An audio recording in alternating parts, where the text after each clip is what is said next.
So we're switching again, and hopefully we're going to see right now Tomas Laurinavicius. Hopefully we will hear the report how to combine a life of digital nomad with a full-time job. Yes, we were expecting you for so long, and I was rehearsing your last name for so long that, yes, finally when we got you. So. Am I live? Yes, we can hear you, but we still cannot see you. All right, I'm gonna try to put my camera on. Oh, wonderful. The sound is great though. Hello, Tomas. It's so nice to see you. Hello. Finally. Yes, finally. A big hello and a lot of thanks to your assistant, Camille. It was very nice to see and to have the feedback so fast, the response and all the organization work you've done. So, I have already introduced you, I have already introduced your report, so please proceed and tell us as many things as you can on how to combine the life of digital nomad with a full-time job. All right, so first of all, thank you so much for the invitation. It's really my pleasure to be here today, and I'm very sorry if the Wi-Fi connection is not good. It's 5 o'clock here, and I think some people are just coming back to their apartment. I'm staying in a service department here in Phuket, so you know some interruptions might occur. So sorry for that, but I'll try to really give my knowledge and experience that I collected in the last 2 years as a digital nomad. And thanks again. So I'll just start with the first slide then. So today I want to talk about how to combine a nomad life with a full-time job. And I wouldn't say I'm working full-time job. I'm working many different jobs and many different times. So I would say many part-time jobs. So as you mentioned, I wrote a book. Then I have a course on how to learn freelance web design and start your own business. And then I run Despreneur, a magazine for design entrepreneurs. And I also write for big publications like Forbes, Huffington Post, The Next Web, Time, and I cover usually design, startups, technology, and sometimes digital nomad lifestyle as well. So I don't know if you can see the slides, but the first slide is all about how to really get that mindset shift in your head and start planning what you want to actually do in your life, or like in the next digital nomad journey.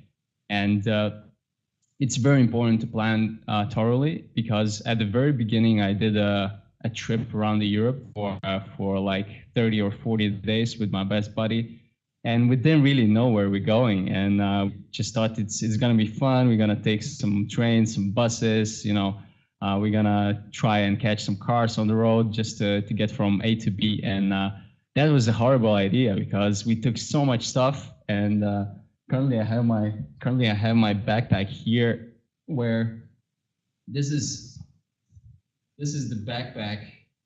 This is the backpack I'm traveling with.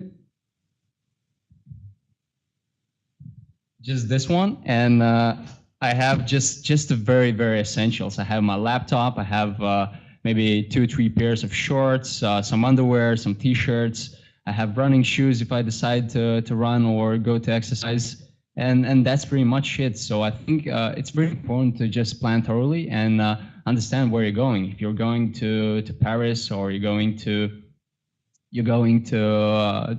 some colder place, or if you're going to Southeast Asia, there's no need to put like seven jeans or put like loads of luggage. So it's very important to understand where you're going and then do some research. And then you need to understand what are you packing. As I mentioned, currently I have just like a couple of shorts, and this came to me throughout learning, through experiences that I knew, okay, I have too much stuff. When I was traveling around Europe, I got another laptop, which was much heavier, so I decided to actually sell it on the way. Then I had like 3 sweatshirts, and we were traveling in summer, and there's no need for 2 sweatshirts in summer, so I decided to give it away. And right now I usually stay in Southeast Asia, and here weather most of the time is good. So I always have just shorts, and I have jeans if it gets too cold or rainy, or actually like flights, they get pretty cold. So it's good to have some longer pants. But all in all, you need to understand that even in the bad, like worst case scenario, if you don't have something, you can always buy it. So just have a budget of $100, $200 to get yourself a hat or sunglasses or new shoes or whatever you need in that place. So don't overpack and really understand where you're going. Then I would really advise you to do your research for visas, because one of the first mistakes was I started traveling in Europe. I stayed in Prague, then I moved to Budapest, Hungary. And then from there, I thought, oh, it would be nice to really go to India and stay there for a couple of months. And then I researched tickets, and then I see that Lithuanians cannot actually India without visa. And to get a visa, I need to go back to Lithuania, apply for it. It takes around 3 weeks, and then they send me the visa and actually embassies in Poland. So it's all around like many different things. So I decided not to go to India, and then I started researching, okay, where do Lithuanians can go without visas? And one of the places was Malaysia. You actually need visa, but you can get it on arrival in the airport for 60 days, I think. So it's very important to just enter your country name and then passport and then visas or something. So Russian visa countries or something. And then you can see all of the different places you can go with or without visas. And it's very, very handy to do this research, because if you land in one of the countries, they're just gonna refuse you to let in, and then you need to find another way to get to another country. Then insurance is very important. Even though I didn't have any incidents, and I feel pretty lucky about it. No food poisoning, no injuries, nothing. But it's really just for your peace of mind, so you can feel safer. You know that someone will take care of you if something happens, if you have an emergency or whatever. So I would also just suggest you to do your research before you leave, so you can get better deals in your home country instead of just going to touristic places once you arrive. And I think it's good to have a couple of months in advance for insurance, but you can also just get it every month if you change countries frequently. Another hack that I do is I just got a credit card from one of the Lithuanian banks, and they cover 3 months free travel insurance with a credit card. And the credit card costs around €3 a month, so that was a pretty good deal. But there's a catch. They have only 90 days of traveling. After these days, I need to come back to Lithuania, and then I can travel again, and then they will cover the insurance.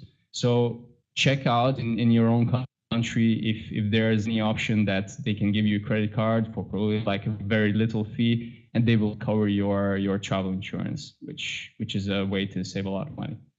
Then accommodation and transportation are probably the most interesting and important parts to talk about.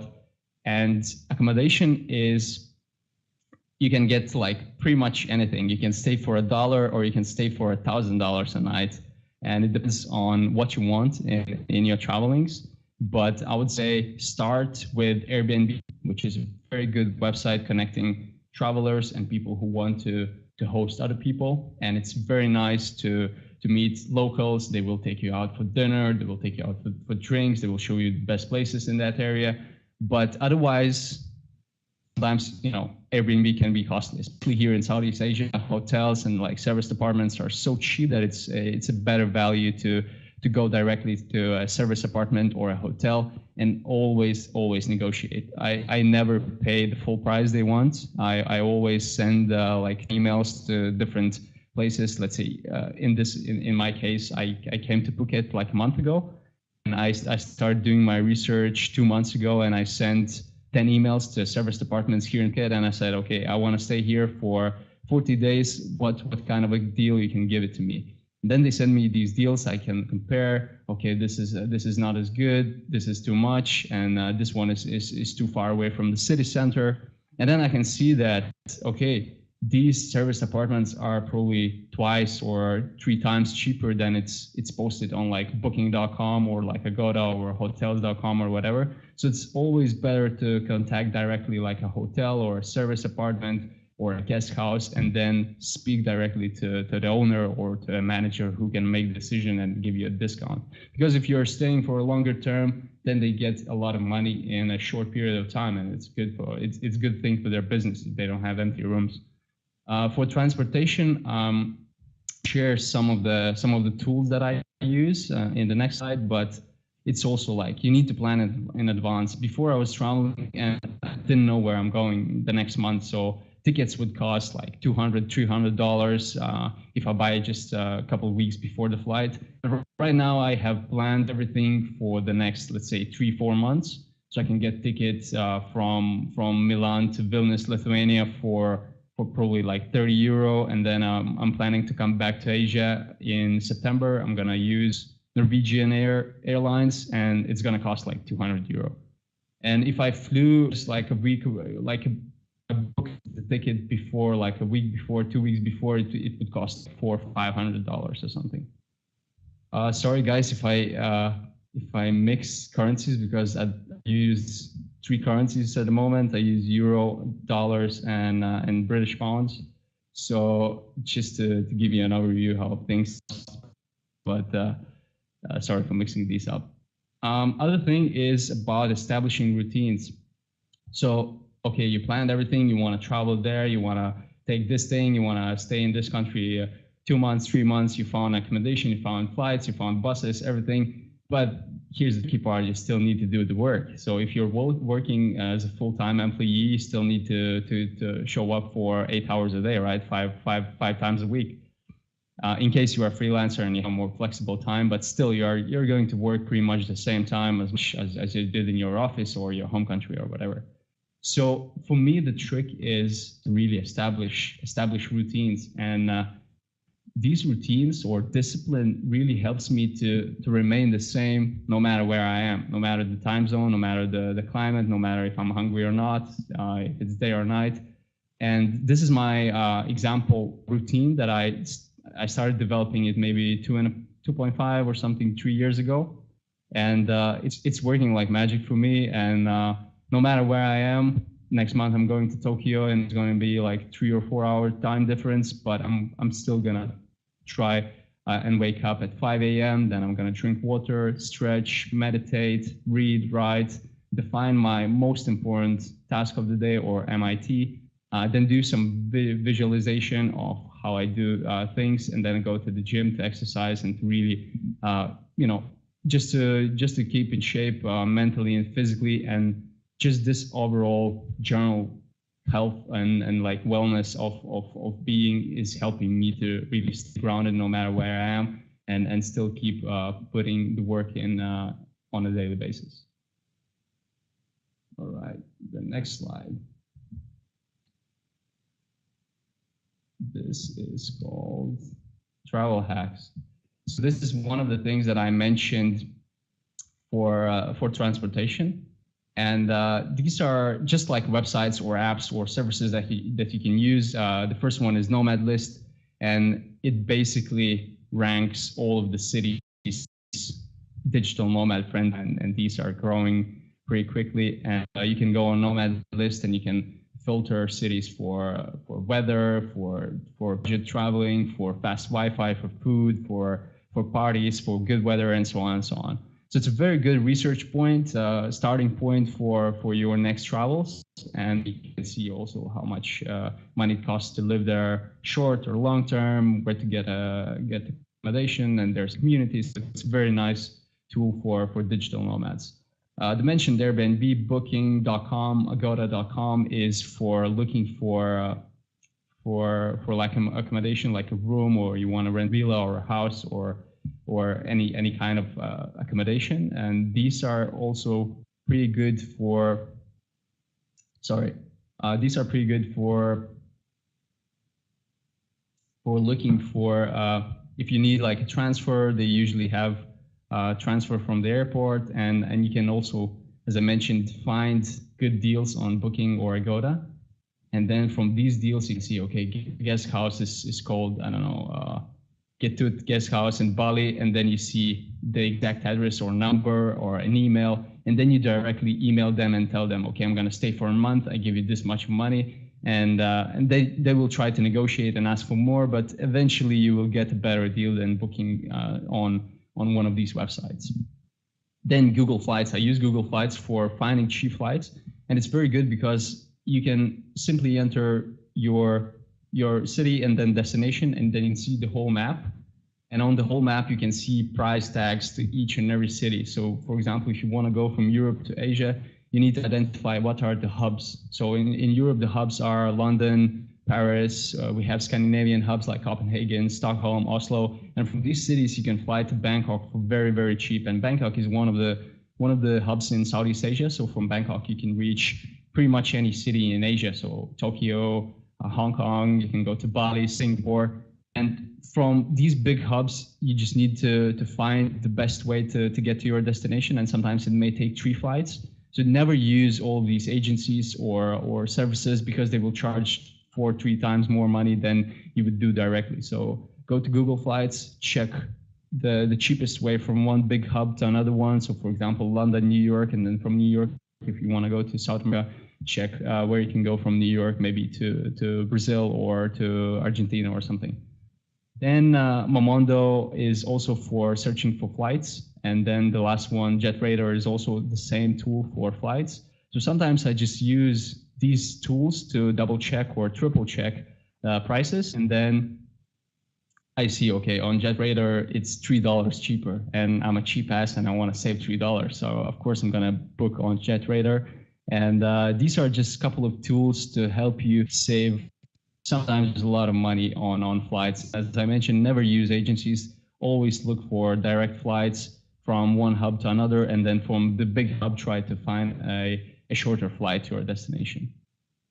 Another thing is money. So when you're traveling, you really need to think about, like, okay, what kind of cards I'm taking, because in some countries they have MasterCard, Visa, or like American Express, and you need to have different cards, and you need to inform your bank before you're leaving that you're going to be in this and that country, because otherwise the bank might get suspicious if you try to take out cash in Vietnam or Cambodia, because it's a very remote, not remote, but let's say developing country, and if you are based in Europe, it might look suspicious. So just give them a call, let them know that you're traveling, and then they will do like a special check for your bank account, and then you can just take out your money.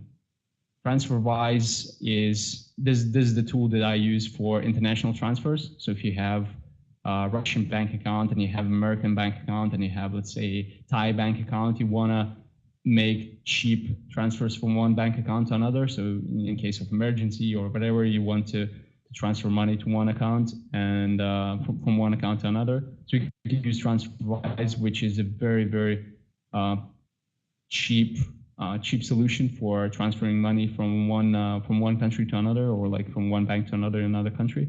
So it's my advice for that one. And Skype credits, this one I use for making calls.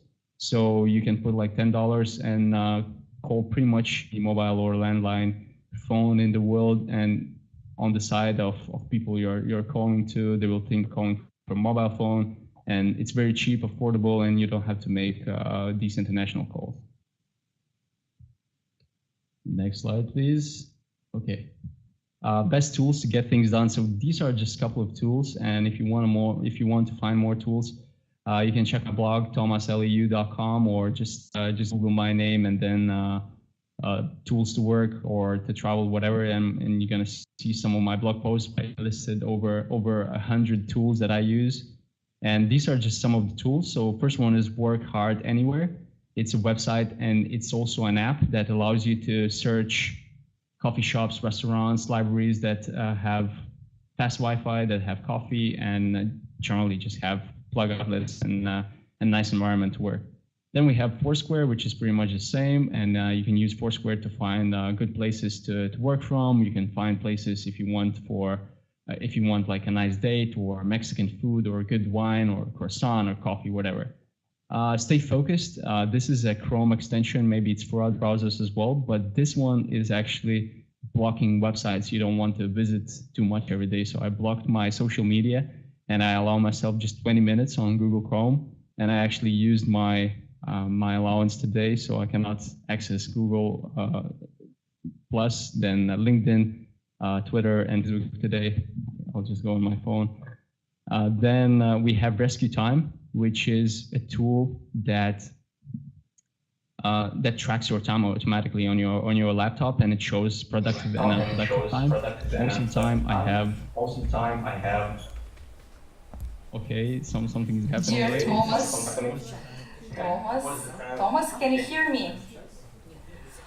Yeah, unfortunately, we are running out of time. We have run out of time. Time just flies listening to you and your really very useful hacks. And now we know that we have several people here who would want to try this practice, this life experience. So your hacks will be helpful, and we will post them on all our resources. Thank you very much for joining us again. Thank you very much for finding time to join us to contribute. And I want to remind everybody that now, I forgot to say that now Thomas is on Phuket. So, and the connection is better than with some cities in Russia, you know. By the way, you should come to Russia. That will be, yes, that could be a very, very brand new experience for you. Thank you. Oh, I would love to one day. Thank you very much for inviting me, and sorry that I couldn't finish the presentation. I got so excited, so I didn't really check the time. But my slides are available to you, and you can check the tools, and you can always go to my website, or you can tweet me on Twitter or reach me on Facebook or whatever if you have any questions. So thank you very much again. Thank you very much. Now there is a question from the audience, but you can see it right there on the bottom of our webinar platform. So probably you now can answer our students, yes. Okay, I see. I don't really speak Russian that much, but I see the other presenter, my buddy Jacob. Yes. He is going to be here, and right now we're going to have here Fabian Dietrich, also your colleague, if I can put it that way. Yes, and Jacob is here also, so you can see each other, maybe also communicate a little bit. Thank you so much.